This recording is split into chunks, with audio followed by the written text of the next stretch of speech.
Assalamualaikum. Assalamualaikum warahmatullahi wabarakatuh.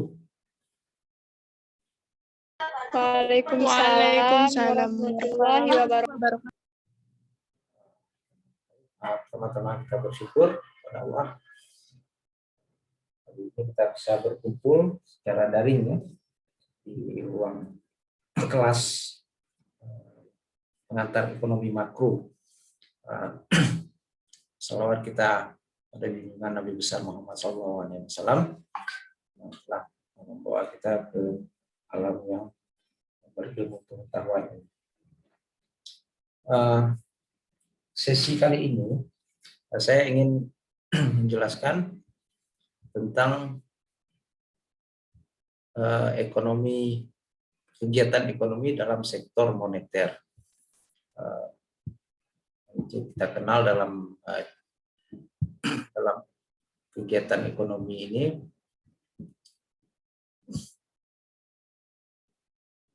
ya.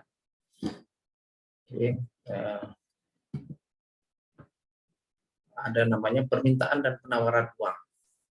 Nah, tapi kali ini kita mengulang lagi. Kemarin kita memberikan secara ilustrasi, secara skematis, secara skema ya. Hari ini kita masuk secara grafis atau grafik. Kata lain secara kurva ya. Kurva-kurva itu akan banyak di teori ekonomi yang sedang kita pelajari ini. Nah, sebelumnya saya ingin perlihatkan ini dulu. Capaian perkuliahan kita ini, Anda paham nanti apanya yang disebut dengan permintaan uang itu apa? Motif-motif permintaan uang itu apa? Kenapa orang membutuhkan uang? Meminta uang, mengambil yang membutuhkannya. Kemudian memahami kurva permintaan uang, ada pergeseran, ada ada pergerakan di sepanjang kurva. Itu akan saya upayakan nanti di sesi kedua ya.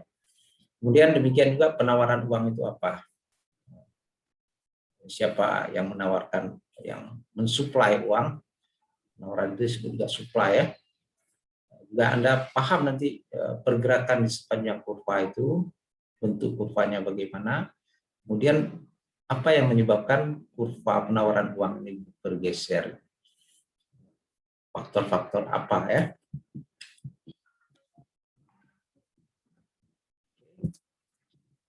Nah, sebelumnya kan kita membahas mikro ataupun makro ya. Ini secara skema, ini yang saya sebut skema tadi. Skematis. Nah, Anda di sini paham ini ada rumah tangga, ada perusahaan, bagaimana interkoneksi antara keduanya ini dan bagaimana peran pemerintah, kemudian juga ada lembaga keuangan, perbankan, dan lembaga keuangan lainnya. Kemudian dari perusahaan ini menghasilkan barang dan jasa. Barang dan jasa ini diperoleh dari kegiatan produksi, di mana dibutuhkan faktor-faktor produksi. Itu sudah Anda pahami kan? Sudah kita kuliahkan. Dan hari ini kita mencoba memahami pada bagaimana konsep-konsep ini dipahami secara grafis. Nah, sebelumnya kan sudah kita pada kuliah sebelumnya sudah kita bahas bagaimana peran tenaga kerja itu, penawaran tenaga kerja yang ditawarkan oleh rumah tangga dalam bentuk kurva yang diminta oleh perusahaan.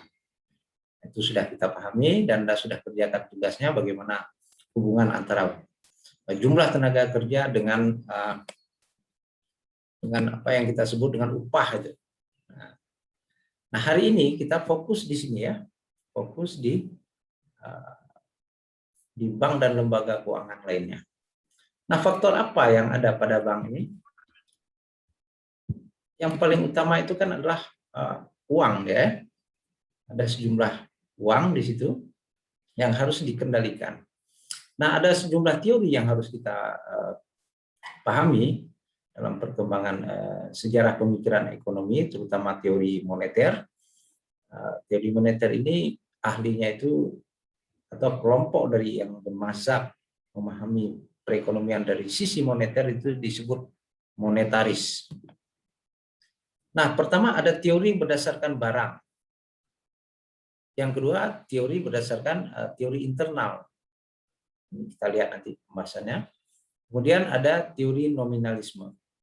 Nah, di dalam pengantar ini Anda cukup memahami bahwa dalam teori tentang moneter ini atau uang itu ada 3 teori ya.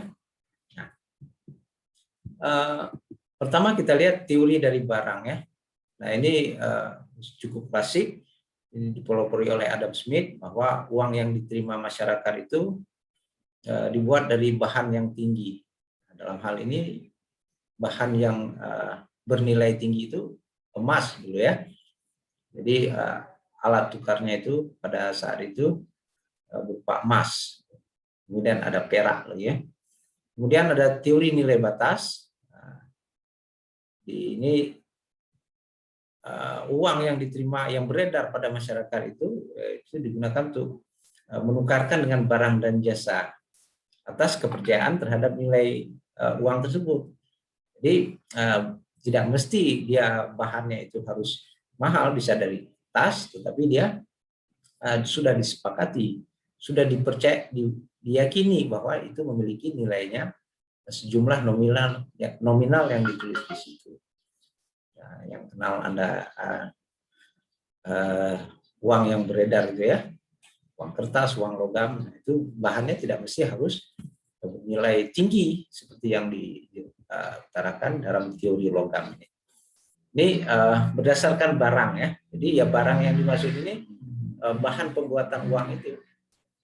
Itu maksudnya ya. Kemudian ada teori yang kedua, teori nominalisme. Nah, ini teori berdasarkan perjanjian atau konvensi. Jadi konvensi ini suatu kesepakatan yang diterima oleh masyarakat atas kesepakatan. Dinamakan teori masuk dalam teori nominalisme. Kemudian teori kebiasaan. Kebiasaan menukarkan dengan benda-benda tertentu, maka ya itu disebut sebagai alat tukarnya. Misalnya beras ditukar dengan baju, ataupun hasil pertanian lainnya ditukar. Itu masih seperti itu ya. Kemudian teori kenegaraan. Uang yang diterima masyarakat itu oleh ketetapan pemerintah. Jadi pemerintah menetapkan satu alat tukar tertentu dan itu disepakati, ditetapkan oleh pemerintah. Kemudian teori tuntunan ya atau klaim, menyatakan uang yang diterima masyarakat karena ada tuntutan barang-barang yang dihasilkan masyarakat. Nah, ini ada klaim ya. Kemudian teori realisme atau fungsinya. Nah, jadi uang itu berdasarkan fungsinya yang bisa memudahkan sebagai dalam pertukaran. Dalam kegiatan ekonomi. Nah, ini semua akan dimanfaatkan kalau kita pahami secara skematis itu teori ini untuk kegiatan-kegiatan ekonomi. Dalam hal ini untuk kegiatan produksi dan konsumsi. Jadi rumah tangga bisa mengkonsumsi dengan menggunakan uang sebagai alat tukar terhadap barang-barang yang dibutuhkan. Kemudian perusahaan juga bisa menggunakan uang ini untuk kegiatan produksinya, membayar upah, membayar bahan baku dan lain sebagainya untuk menghasilkan barang dan jasa. Karena dalam ekonomi itu sasaran akhir yang ingin dicapai adalah bagaimana kegiatan ini menghasilkan barang dan jasa. Semakin banyak barang dan jasa dihasilkan, maka semakin tinggi produktivitas dalam perekonomian. Nah, inilah sebenarnya yang ingin dicapai dalam satu kegiatan ekonomi yang progresif. Sebelumnya ada yang mau ditanyakan? Oke, saya lanjut. Kemudian ada teori internal. Nah, ini yang menjadi pembahasan kita di pengantar mikro ini ya. Pengantar makro maksudnya. Yang pertama itu ada teori kuantitas. Kuantitas itu jumlah artinya. Nah, teori kuantitas ini menyatakan bahwa perubahan nilai pada uang disebabkan oleh perubahan jumlah uang yang beredar. Jadi nilai itu berubah kalau beredarnya banyak. Kalau beredarnya sedikit, nilainya berubah juga. Itu bisa banyak, bisa sedikit berubah. Ini digagas oleh Irving Fisher ya. Fisher. Nah, formulasinya seperti ini. Peredaran uang itu sama dengan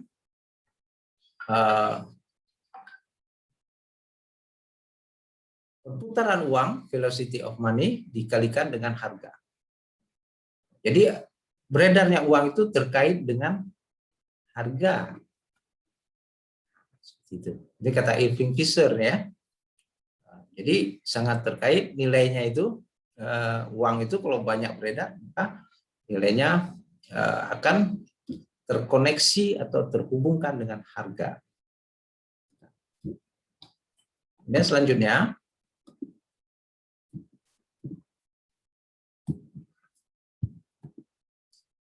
dalam teori internal juga dikenal dengan teori kuantitatif. Tadi teori apa? Kuantitas ya, kuantitatif. Jadi teori ini menyatakan bahwa nilai uang yang dipengaruhi oleh jumlah uang, jumlah barang dan jasa. Nah, kalau tadi pada harga kan, ini pada jumlah barang dan jasa yang diperdagangkan. Jadi makanya ini terkait dengan inflasi ya. Jadi nilai uang itu sangat erat kaitannya dengan nilai peredaran uang, itu sangat erat kaitannya dengan barang dan jasa. Barang dan jasa itu kalau kita lihat kan di sini ya. Kita kembali di sini. Jadi uang di situ yang diedarkan itu oleh bank ini sangat terkait dengan peredaran barang dan jasa di sini. Nah, itu katanya di teori kuantitas. Nah, berapa besar jumlah uang beredarnya itu bisa dihitung dengan identity seperti ini, di mana jumlah uang beredar dikalikan dengan kecepatan peredaran uangnya, kemudian itu sama dengan harga dikali dengan jumlah barang dan jasa. Jumlah barang dan jasa itu adalah ini ya, T. Jadi ini kata Irving Fisher. Ada lagi teori berikutnya, teori pendapatan. Jadi nilai uang itu dilihat dari pendapatan. Nah, pendapatan yang dimaksud menyatakan bahwa ada 3 motif orang memegang uang itu. Ini sangat terkait dengan pendapatan yang dimaksud. Ini digagas oleh Keynes ya. Ada 3 motif orang memegang uang. Yang pertama, motif untuk keperluan transaksi. Ya. Kemudian yang kedua, untuk berjaga-jaga. Nah, kadang-kadang kan kita harus siap-siap uang kan, berapa itu untuk sesuatu yang tidak terduga yang ingin kita gunakan. Kemudian yang ketiga adalah motif spekulasi. Nah, spekulasi ini artinya ada motif orang mau mencari keuntungan dari uang yang digunakan. Misalnya melakukan investasi dengan uangnya itu, atau membeli saham, atau apalagi menanamkan investasi di dalam perusahaan tertentu dengan harapan bisa mendapatkan keuntungan dari hasil kegiatan produksinya. Nah, ini dia motif. 3 motif ini dilakukan atau disebutkan oleh Keynes mengapa orang perlu memegang uang. Nah, ini formulasinya ditulis seperti ini ya. Nah, M kali V sama dengan harga dikali T. Ini sama tadi kan, sama seperti teori di atas. Kemudian ada teori internal lainnya, ada ya. Yang keempat, cash and balance equation theory, atau cash ini kan apa, tunai ya. Nah, ini dipelopori oleh Robertson. Permintaan real uang datang dari mereka yang ingin memegangnya. Jadi bukan karena motif, kata Robertson. Kalau tadi kan kata Keynes karena motif ya. Robertson mengatakan karena mereka ingin menukarkan dengan barang dan jasa.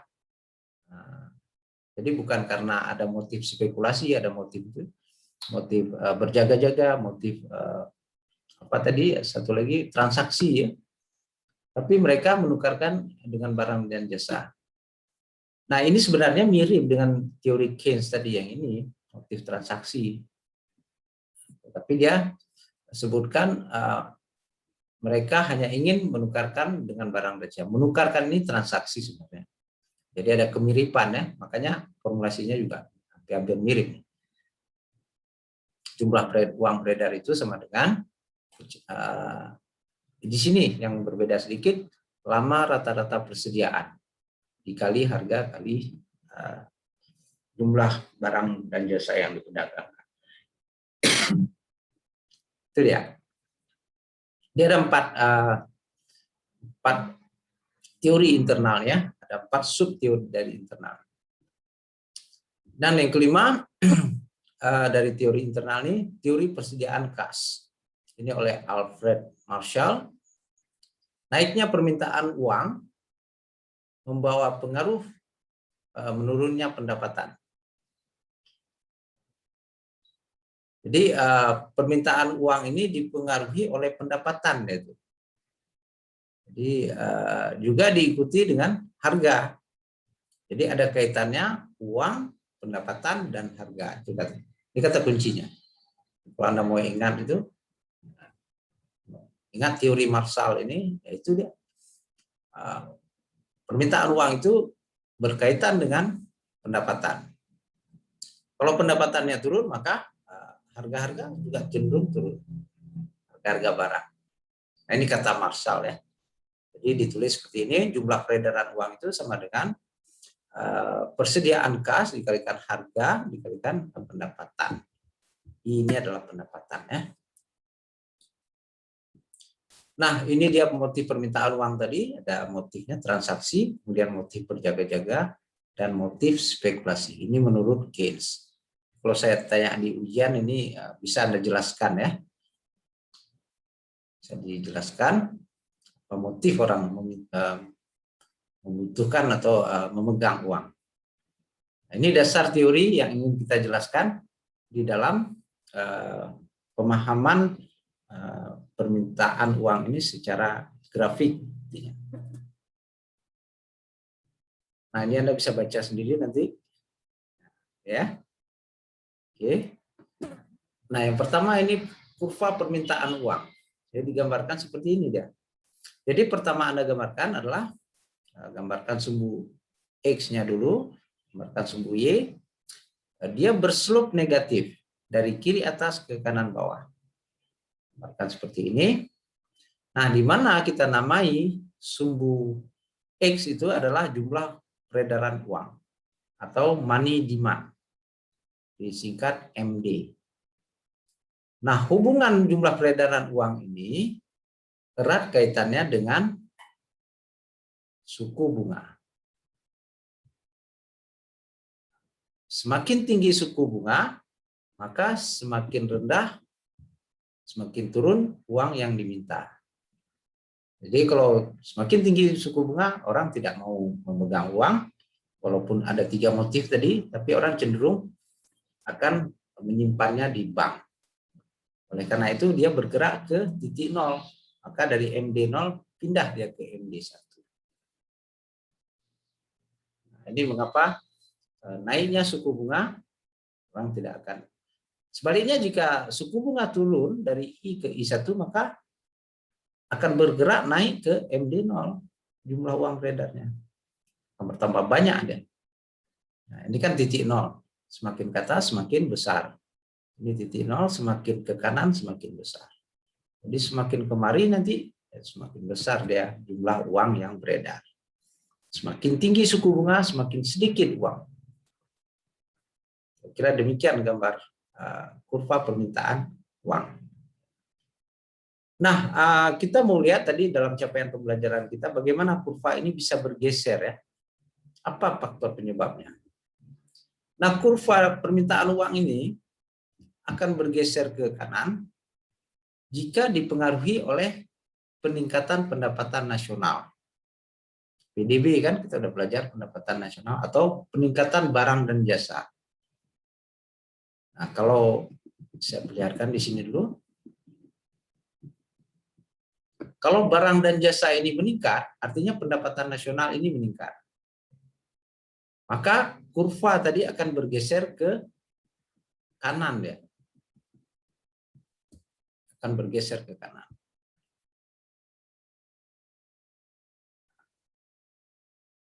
Jika pendapatannya itu pendapatan nasionalnya itu turun, maka kurvanya akan bergeser ke kiri.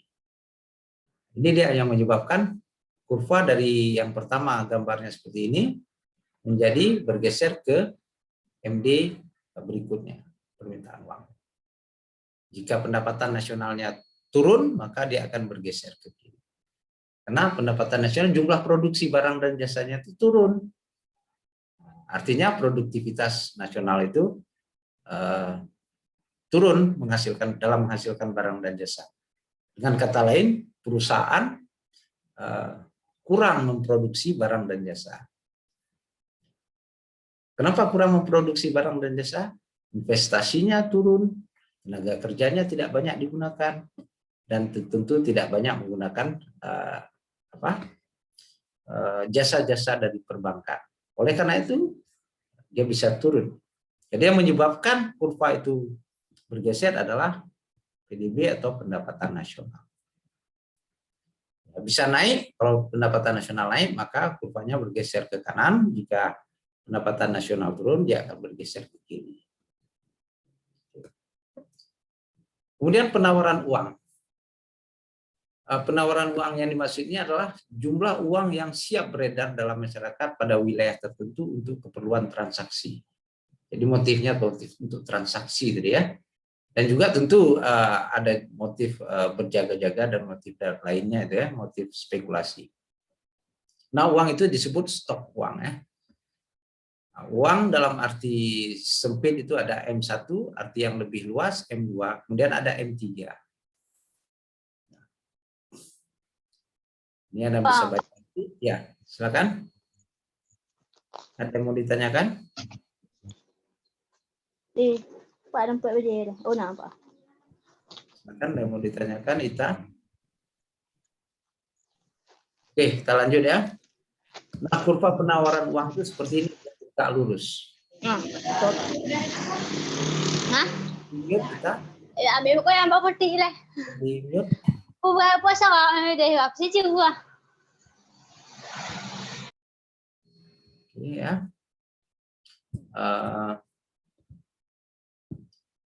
Kurva penawaran uang itu seperti ini, dia tegak lurus. Nah, semakin tinggi suku bunga, maka semakin bukan semakin ya, semakin tinggi suku bunga, dia tetap, dia fix dia. Nah, kurva seperti ini konstan. Kapan dia berubah, dia akan bergeser ke kiri atau bergeser ke kanan. Jadi pergerakan suku bunga tidak mempengaruhi jumlah uang yang ditawarkan. Jadi stok uangnya itu atau supply uangnya itu tetap, walaupun uang jumlahnya suku bunganya naik turun. Siapa yang menyuplai ataupun menawarkan uang? Dalam hal ini Bank Sentral, Bank Indonesia. Nah, mengontrol pengendalian peredaran uang. Jadi dia bisa menentukan naik turunnya suku bunga. Besarnya suku bunga itu bisa dilihat di money supply-nya itu.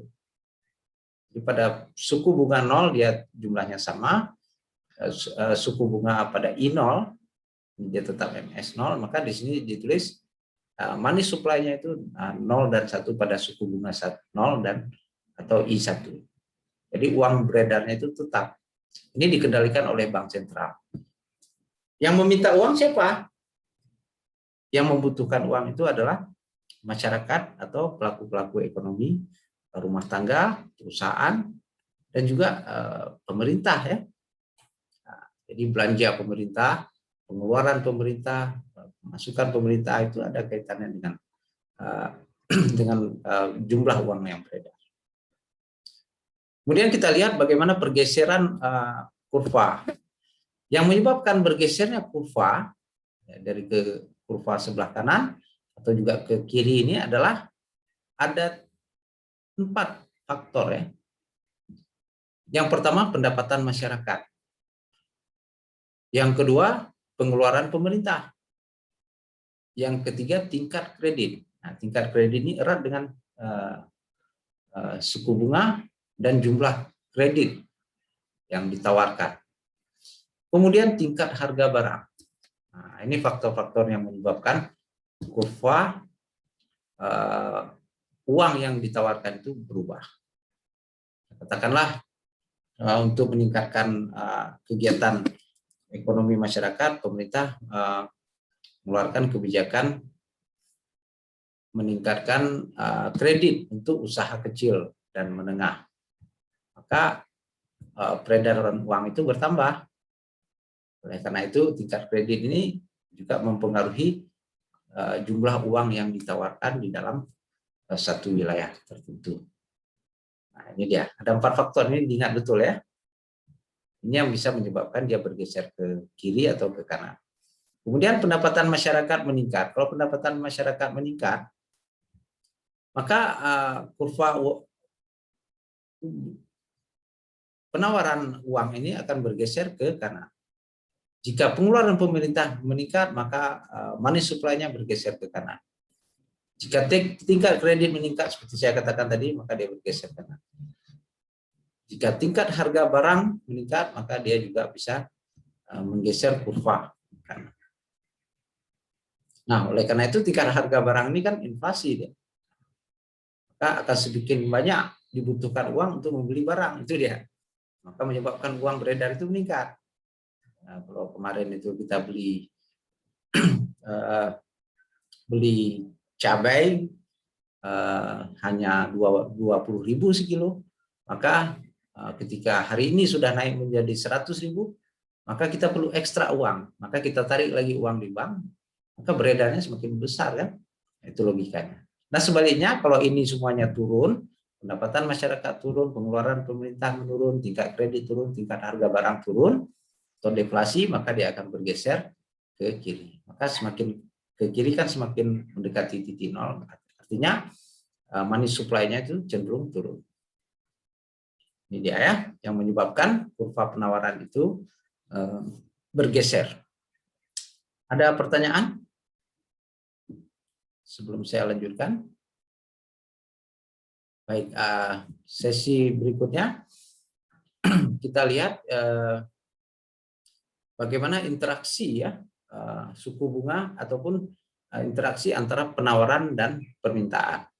Nah, ini penawaran uang atau suplai uang yang dilakukan oleh bank sentral. Harus ingat tuh ya, bank sentral yang mengedarkan uang. Ini permintaan uang oleh masyarakat. Nah, titik keseimbangan itu terjadi ketika jumlah uang yang beredar, money supply, itu sama dengan jumlah uang yang diminta oleh masyarakat. Nah, titik ini disebut titik equilibrium atau E. Pada tingkat suku bunga I0 dengan jumlah uang yang diminta atau jumlah uang yang beredar itu MD0 atau M0 ya. Nah, ketika suku bunga naik, maka jumlah uang yang beredar itu turun menjadi MD1 kan, mendekati titik ini. Naik dia ke sini, jika suku bunga naik, jumlah uang yang itu orang akan turun. Kenapa? Dengan suku bunga tinggi, orang cenderung tidak ingin menarik uangnya di bank. Ingin uangnya tetap di bank. Maka, kalaupun sudah beredar, maka orang akan termotivasi untuk menabung ya ke bank karena suku bunganya naik dari I0 ke I1. Nah, itu dia logika atau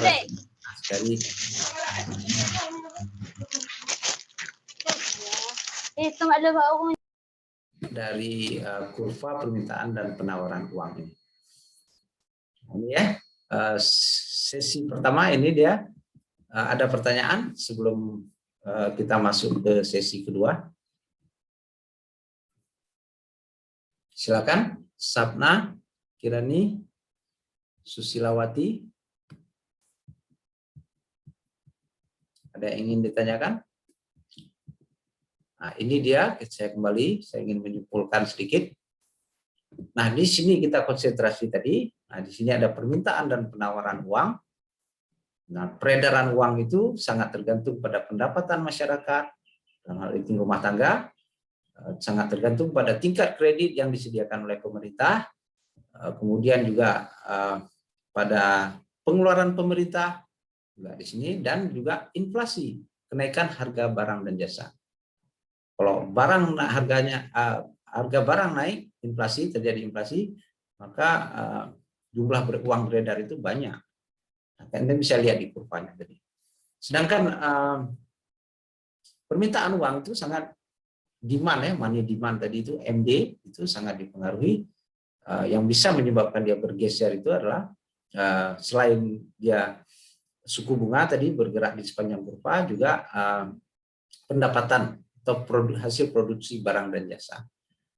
Jadi semakin banyak barang dan jasanya itu, money demand-nya itu disebabkan oleh fluktuasi dari suku bunga. Jadi untuk menekan inflasi tinggal naik turunkan suku bunga. Karena inflasi disebabkan uang beredar, maka supaya uang beredar tidak banyak, maka naikkan suku bunga. Maka permintaan uang akan turun. Saya perlihatkan di sini. Nah, ini kan uang beredar bertambah, itu bergeser MD 1 bergeser ke MD 0, tambah dia. Itu bisa menyebabkan inflasi. Supaya inflasi turun, maka naikkan saja suku bunga, maka uang beredar turun. Kalau uang beredar turun, maka inflasi akan turun. Kenapa uang beredar naik? Misalnya di Lebaran kemarin kan ada THR, uang beredar banyak tuh. Artinya apa THR tuh? THR itu adalah pengeluaran pemerintah. Nah, ini dia pengeluaran pemerintah. THR yang dibayarkan oleh pemerintah. Kemudian pengeluaran swasta juga. Perusahaan-perusahaan memberikan tunjangan hari raya. Nah, pada titik tertentu, katakanlah menjelang hari raya itu, masyarakat berbondong-bondong membelanjakan. Sebenarnya baik untuk pertumbuhan ekonomi dilihat dari sisi konsumsi. Nah, tetapi jika inflasinya itu berlangsung lama, itu juga akan kurang baik ya bagi kegiatan ekonomi kita. Demikian peran bank sentral adalah memainkan suku bunga ini supaya menekan uang beredar. Kalau uang beredar menaikkan, maka perlahan inflasi akan turun. Nah, itu dia kita membahas tentang sektor moneter ataupun sektor peredaran dan permintaan uang yang dilakukan atau yang terjadi di suatu negara. Jadi ada situ rumah tangga, permintaannya yang meminta, kemudian perusahaan juga meminta uang. Itu yang mengedarkan adalah bank. Dia yang mensuplainya. Nah, ini kesimpulan kuliah kita hari ini. Silakan ada pertanyaan, tampilkan wajah Anda. Irwandi, Siti Nurhaliza, ada yang mau ditanyakan? Rika, ada yang mau tanya? Baik. Ada, Pak. Silakan. Pak, bisa Bapak jelaskan lagi tentang teori apa saja yang mempengaruhi permintaan uang dan penawaran uang? Yang mempengaruhi permintaan uang itu pertama suku bunga. Dan penawaran uang juga suku bunga. Tetapi suku bunga berarti itu satu-satunya suku bunga. Ya.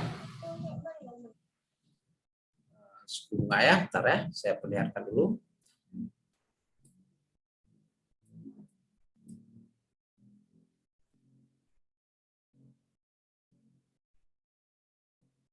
Ini dia. Yang mempengaruhi permintaan uang itu suku bunga. Penawaran uang juga suku bunga. Tetapi ada di luar, ini kan faktor internal. Yang di luar, jadi bergeraknya dia sepanjang kurva ini berubahnya. Tetapi jika dia di luar faktor ini, ada juga, yaitu pendapatan masyarakat nasional. Ada dua faktor. Jadi suku bunga dan pendapatan nasional. Tetapi kalau pendapatan nasional, kalau dia berubah, dia akan menggeser kurva ini seperti panah. Bisa ke kiri, bisa ke kanan. Kalau pendapatan nasional naik, dia akan bergeser ke kanan. Kalau pendapatan nasional turun, dia akan bergeser ke kiri. Kemudian, ini permintaan ya. Kalau penawaran, ini dia. Suku bunga juga. Suku bunga mempengaruhi. Dia bergerak nih. Kalau naik, tetapi karena dia bentuknya seperti ini namanya bentuknya konstan. Konstanta. Jadi uang beredar itu sekian miliar dolar atau miliar rupiah. Kan beredar ya. Maka dia fix jumlahnya. Tetapi dia akan bisa berubah-ubah. Yang ini dilakukan oleh bank sentral. Jadi yang mengedarkan uang itu bank sentral. Yang meminta uang itu adalah rumah tangga atau perusahaan dan juga pemerintah. Pemerintah kan perlu dia uang untuk bayar gaji, bayar THR tadi, bayar pengeluaran belanja negara. Itu dari